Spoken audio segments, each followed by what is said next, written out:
नमो बुद्धाय, जय भीम, नमस्कार। मेरा नाम रविंद्र कुमार है।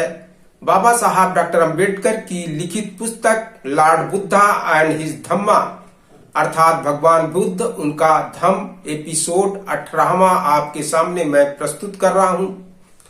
पिछले एपिसोड में आपने देखा कि भगवान बुद्ध ने अनाथपिंडक और प्रसन्नजीत को धम्म दीक्षा दी, लेकिन उन्हें भिक्षु संघ में शामिल नहीं किया।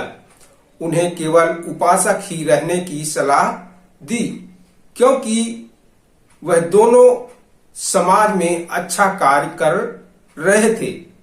अनाथपिंडक काफी धनवान व्यक्ति था और वह गरीबों की काफी सहायता करता था, और प्रसन्नजीत भी अपने प्रजा में काफी लोकप्रिय था, क्योंकि प्रसन्नजीत के राज में भगवान बुद्ध गए थे, वहां पर सब कुछ देखे थे। इसलिए राजा को भी उसके कर्तव्यों का उन्होंने याद दिलाई, शिक्षा दी क्या राजा के कर्तव्य होते हैं, और कहा कि उपासक बने रहने के लिए उसे सलाह दी। भिक्षु संघ में उसे शामिल नहीं किया।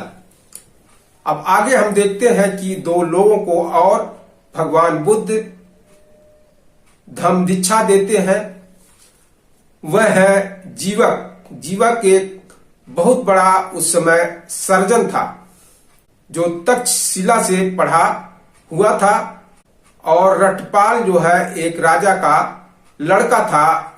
आइए देखते हैं कि जीवक कौन था और रटपाल कौन था जिसे भगवान बुद्ध ने धम्म दीक्षा दी।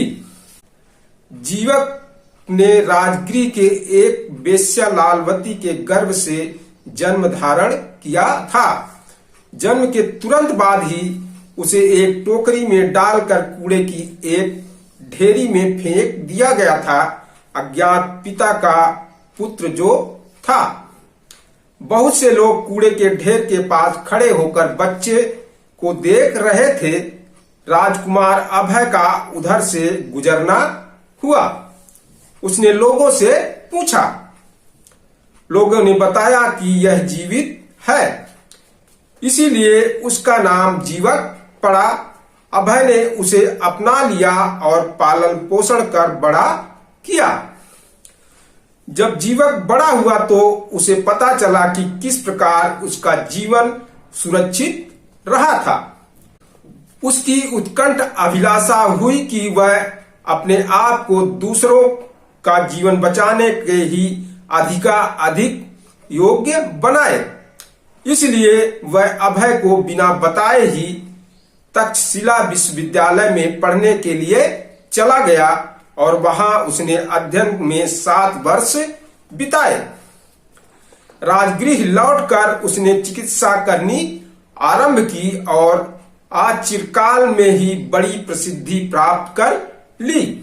यानी कम समय में ही उसने प्रसिद्धि प्राप्त कर ली। सर्वप्रथम उसने साकेत के एक सेठ की स्त्री की चिकित्सा की। उसके अच्छा हो जाने पर उसे 16,000 करसा अड़पड़, एक दास, एक दासी और घोड़े सहित एक गाड़ी मिली। उसकी योग्यता जान अभय ने उसे अपने ही भवन में रख लिया। राजगृह में ही उसने राजा बिंबिसार का भयानक भकंदर रोग अच्छा किया। कहा जाता है कि इससे प्रसन्न होकर राजा की सभी 500 रानियों ने अपने अपने सभी गहने जीवक को दे दिए। उल्लेख करने लायक चिकित्साओं में उसकी एक वह शल्य चिकित्सा थी जो जीवक ने राजगृह के एक सेठ की खोपड़ी की थी, और दूसरी बनारस के उस श्रेष्ठी यानी खजांची के लड़के की जो अतड़ियों यानी आंतों के रोग से चिरकाल से दुखी था।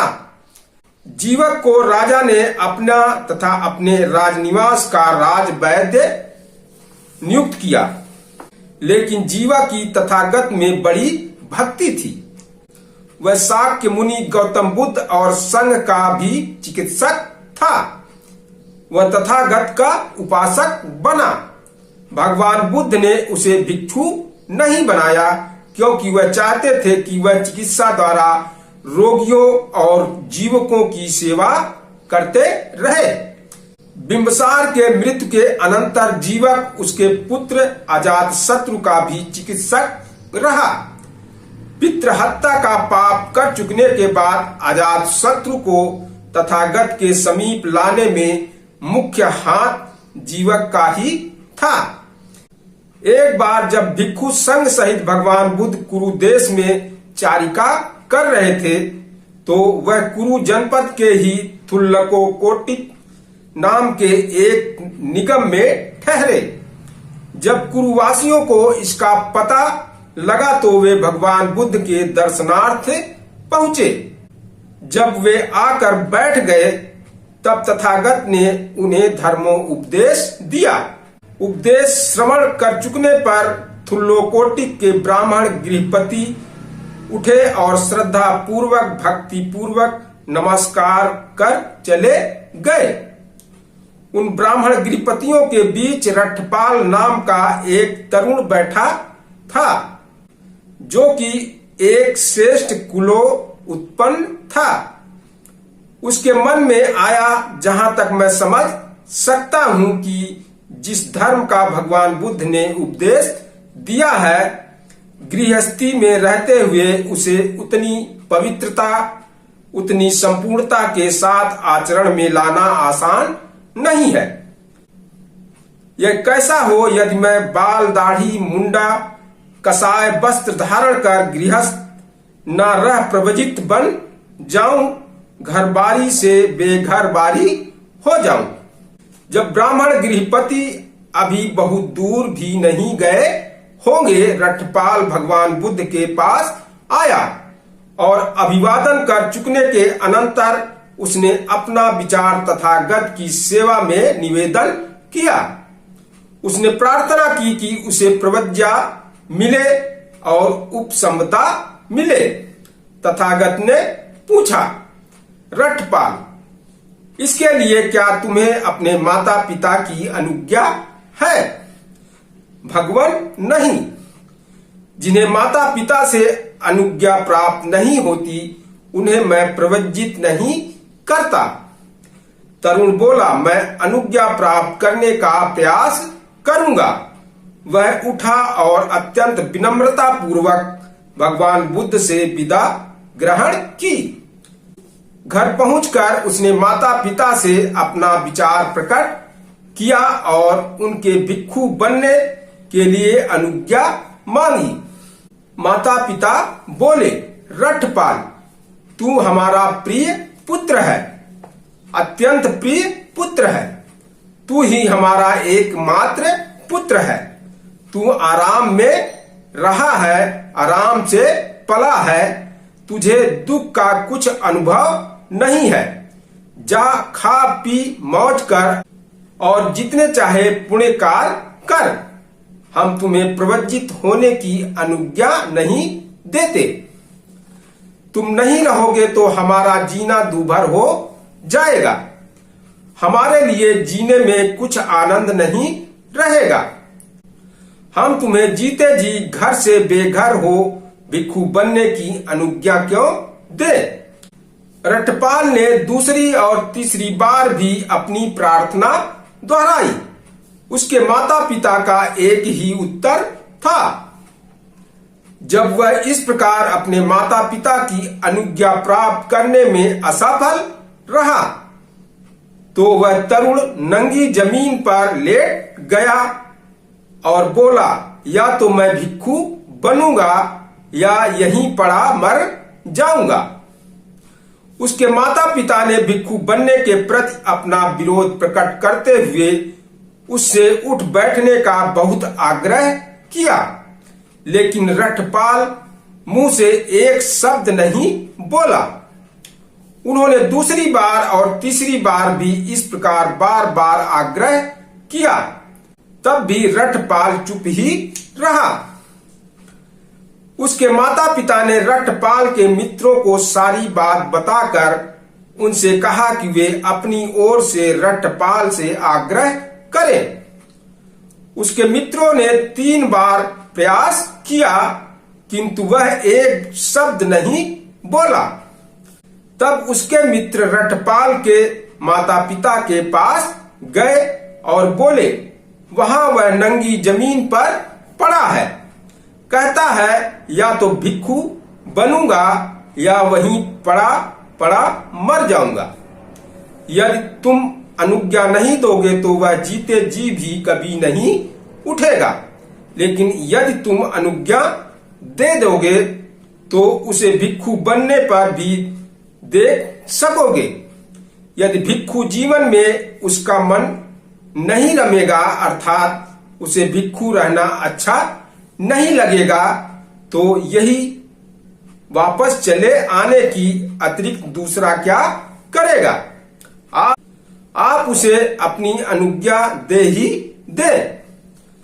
अच्छा, हम अपनी अनुज्ञा देते हैं। भिक्षु बन चुकने के बाद हमें मिलने के लिए आना होगा। उसके मित्र तुरंत रटपाल के पास गए। उन्होंने उसे जाकर कहा, तुम्हारे माता पिता ने तुम्हें इस शर्त पर भिक्षु बनने की अनुमति दे दी है कि भिक्षु बनने पर तुम उनसे मिलने आओगे। तब रटपाल उठ बैठा और सशक्त होने पर तथागत के पास पहुंचा और अभिवादन कर चुकने पर एक ओर बैठकर निवेदन किया, मुझे अपने माता पिता से भिक्षु बनने की अनुज्ञा मिल गई है। मेरी प्रार्थना है कि तथागत भगवान बुद्ध मुझे संघ में दीक्षित कर ले। रटपाल ने प्रवज्ञा और उपसंपदा प्राप्त की। तुल्यकोटित में यथेष्ट ठहरकर इसके 2 सप्ताह बाद भगवान बुद्ध चारिका के लिए श्रावस्ती की ओर चल पड़े। श्रावस्ती पहुंचकर वे अनाथ पिंडक के तेजवन वन में विहार करने लगे। अकेले एकांत में रहते हुए सतत प्रयत्नशील रटपाल ने अचिरकाल में ही यानी कम समय में ही उस उद्देश्य को प्राप्त कर लिया जिसकी प्राप्ति के लिए कुलपुत्र घर से बेहर हो भिक्षु जीवन ग्रहण करते हैं, मानव जीवन का श्रेष्ठतम आदर्श।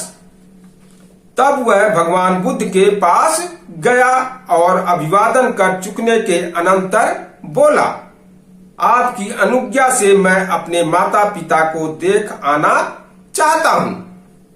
अपने चित्त से रटपाल के चित्त को जानकर और रटपाल के पुनः गृहस्थ न बनने के बारे में पूरी तरह आश्वस्त होकर तथागत ने उसे जब चाहे जाने की अनुमति दे दी। तब अत्यंत विनम्र पूर्वक भगवान बुद्ध से विदा ग्रहण कर अपना पात्र चीवर ले रटपाल तुल्यकोटित की ओर चारिका के लिए निकल पड़ा, जहां पहुंचकर उसने कुरु नरेश के मृगोधन में विहार किया। दूसरे दिन प्रातःकाल जब वह भिक्षाटन के लिए निकला तो प्रत्येक घर के सामने भिक्षा के निमित्त खड़ा होता हुआ रटपाल अपने ही घर के द्वार पर आ पहुंचा। अंदर कमरे के बीच दरवाजे में उसका पिता कंघी से अपने बाल संवार रहा था। रटपाल को दूर से आता देखकर बोला, ऐसे ही सिरमुंडों ने मेरे इकलौते प्रिय पुत्र को घर से बेघर बना दिया।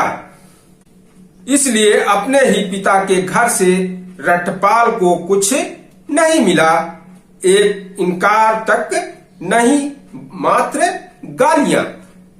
ठीक उसी समय घर की एक दासी पहले दिन का बासी चावल फेंकने जा रही थी। रटपाल ने उसे कहा, बहन यदि इसे फेंकने जा रही है तो इसे मेरे पात्र में डाल दे। जब दासी उसके पात्र में बासी चावल डाल रही थी, उसने रटपाल के हाथ पांव और स्वर पहचान लिया।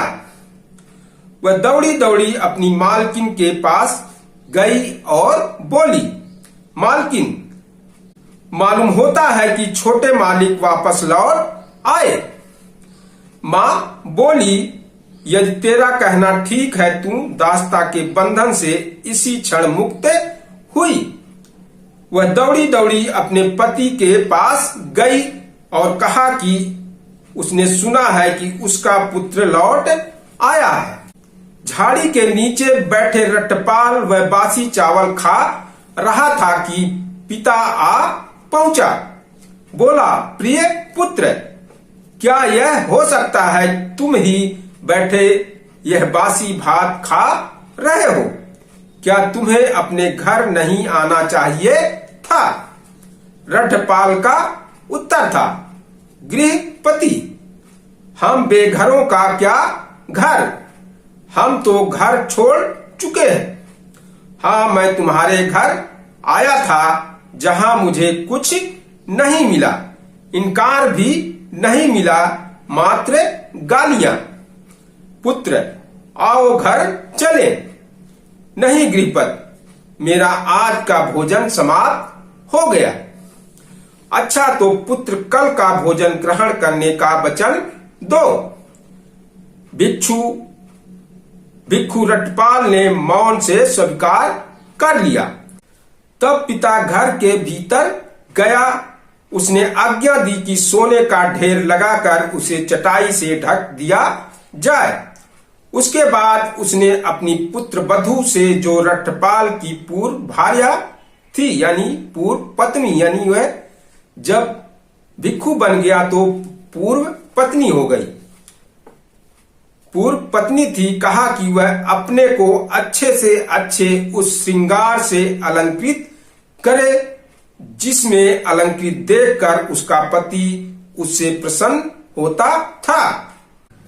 रात के बीतने पर घर में अच्छे से अच्छा भोजन तैयार कर रठपाल को तैयारी की सूचना दी गई। उस पूर्वाह्न में रठपाल उचित ढंग से चीवर धारण किए और अपना पात्र चीवर लिए आकर अपने लिए सुसज्जित आसन पर विराजमान हुए। तब उस सोने के ढेर पर से चटाई हटाकर रठपाल के पिता ने कहा, यह तुम्हारा मातृ धन है, यह पितृ धन है, यह तुम्हारे दादा के समय से चला आया है। तुम्हारे पास भोगने के लिए बहुत है और पुण्य करने के लिए भी बहुत है। पुत्र, आ अपनी श्रमणचर्या को त्याग दो, गृह के निम्न स्तर के जीवन को पुनः अंगीकार कर ले, भोग भी भोग और पुण्य भी कर। रठपाल का उत्तर था, गृहपति, यदि मेरा कहना मानो तो सोने के इस सारे ढेर को गाड़ी में लदवा कर बीच गंगा में फेंकवा दो। यह किस लिए? क्योंकि इससे तुम्हें दुख, दर्मनस्य, क्लेश, मन और शरीर की पीड़ा और कष्ट ही होने वाला है। उसके पांव पकड़कर रठपाल की अन्य पत्नियां पूछने लगी कि आखिर वे अप्सराएं कैसी हैं जिनके लिए वह यह ब्रह्मचर्यवास कर रहा है। रठपाल का उत्तर था, बहनों, किन्हीं अप्सराओं के लिए नहीं। अपने लिए बहनों संबोधन सुना तो सभी देवियां मूर्छित होकर जमीन पर गिर पड़ी। रठपाल ने पिता से कहा, गृहपति, यदि भोजन कराना है तो दो, कष्ट मत दो। पुत्र, भोजन तैयार है, करो, कहकर पिता ने रठपाल को यथेष्ट भोजन कराया। भोजांतर रठपाल कुरुनरेश के मृगो उद्यान में चला गया और वहां पहुंचकर मध्याह्न की कड़ी धूप के समय एक वृक्ष की छाया के नीचे बैठ गया। अब राजा ने अपने माली को आज्ञा दे रखी थी कि उसके बाग को देखने आने से पहले वह उसे ठीक ठाक करके रखे। माली अपना काम कर रहा था। उसने रठपाल को एक वृक्ष के नीचे बैठा देखा। उसने राजा को सूचना दी कि बाग और तो सब तरह से ठीक ठाक है, लेकिन एक वृक्ष के नीचे वह रट्टपाल विराजमान है जिनके बारे में महाराजा ने सुना है। आज उद्यान यात्रा रहने दो, आज मैं उन श्रमण के दर्शन करूंगा। जितना भी पाथे आवश्यक था उस सब की तैयारी की आज्ञा दे। अपने अनुयायियों के साथ ले वह राजकीय रथ पर चढ़ा और रट्टपाल को देखने के लिए नगर से बाहर निकला। जहां तक रथ से जाना योग्य था वहां तक रथ से जाकर और आगे पैदल चलकर अपने अनुयायियों सहित राजा वहां पहुंचा जहां रट्टपाल विराजमान थे। कुशलक्षेम की बातचीत हो चुकने पर स्वयं अभी भी खड़े हुए राजा ने रट्टपाल को फूलों की एक ढेरी पर बैठने का निमंत्रण दिया। नहीं राजन, आप यहां बैठे, मैं अपने स्थान पर बैठा हूं। संकेत किए गए स्थान पर बैठकर राजा ने कहा, रट्टपाल, 4 तरह की हानियां हैं जिनके कारण आदमी दाढ़ी मूछ मुड़वा कर कसाय वस्त्र धारण करके घर से बेघर हो जाते हैं। बुढ़ापा, गिरता हुआ स्वास्थ्य, दरिद्रता, निकट संबंधियों का मरण। एक आदमी को लो जो वृद्ध होने पर, बहुत आयु प्राप्त हो जाने पर, जराशीर्ण हो जाने पर, अंतिम समय के नजदीक आ पहुंचने पर उसे या तो और कमाने में कष्ट अनुभव होता है या जो कुछ उसके पास है उससे गुजारा नहीं चलता, तो वह घर से बेघर होने का निश्चय कर लेता है। इसे बुढ़ापे से उत्पन्न होने वाली हानि कहते हैं। लेकिन तुम्हारी तो अभी चढ़ती जवानी है, काले काले केस हैं जिन्हें सफेदी छू भी नहीं गई है, सुंदर तरुण है। तुम्हें तो वार्धक्य यानी बुढ़ापे से उत्पन्न होने वाली किसी हानि का खतरा नहीं। तुमने क्या जाना, देखा या सुना है कि तुम घर से बेघर हो गए? या एक आदमी को लो जो रोगग्रस्त है, जिसे बड़ा कष्ट है और जो बहुत बीमार है, उसे या तो और कमाने में कष्ट अनुभव होता है या जो कुछ उसके पास है उससे गुजारा नहीं चलता, तो वह घर से बेघर होने का निश्चय कर लेता है। इसे गिरते हुए श्वास से उत्पन्न होने वाली हानि कहते हैं। लेकिन तुम ना तो बीमार ही हो और ना तुम्हें कष्ट ही है, तुम्हारा हाजमा अच्छा है, तुम्हें गिरते हुए श्वास से उत्पन्न होने वाली किसी हानि से कोई खतरा नहीं है। तुमने क्या जाना, देखा या सुना है कि तुम घर से बेघर हो गए हो? या एक आदमी को लो जो बड़ा धनी रहा है, जिसके पास बड़ी संपत्ति रही है और धीरे धीरे उसका नाश हो गया है, या तो उसे और कमाने में कष्ट अनुभव होता है या जो कुछ उसके पास है उससे गुजारा नहीं चलता, तो वह घर से बेघर होने का निश्चय कर लेता है। इसे दरिद्रता से उत्पन्न होने वाली हानि कहते हैं। लेकिन तुम तो न दरिद्र हो न संपत्ति शून्य हो, तुम्हें तो दरिद्रता से उत्पन्न होने वाली किसी हानि से कोई खतरा नहीं। तुमने क्या जाना, देखा या सुना है कि तुम घर से बेघर हो गए हो? या एक आदमी को लो जिसके सगे संबंधी जाते रहे, जिसके रिश्तेदारों का मरण हो गया है, उसे या तो और कमाने में कष्ट होने लगता है या जो कुछ उसके पास है उससे गुजारा नहीं चलता, तो वह घर से बेघर होने का निश्चय कर लेता है। इसे संबंधियों के मरण से उत्पन्न होने वाली हानि कहते हैं। लेकिन तुम्हारे तो मित्रों और संगे संबंधियों की कमी नहीं है। तुम्हें तो सगे संबंधियों के मरण से उत्पन्न होने वाली किसी हानि से कोई खतरा नहीं है। तुमने क्या जाना, देखा और सुना कि तुम घर से बेघर हो गए? तब रटपाल ने राजा को उत्तर दिया, हे राजन, मैं घर से बेघर इसलिए हो गया कि मैं 4 बातें जानी, देखी और जानने वाले और देखने वाले सम्यक बुद्ध से सुनी।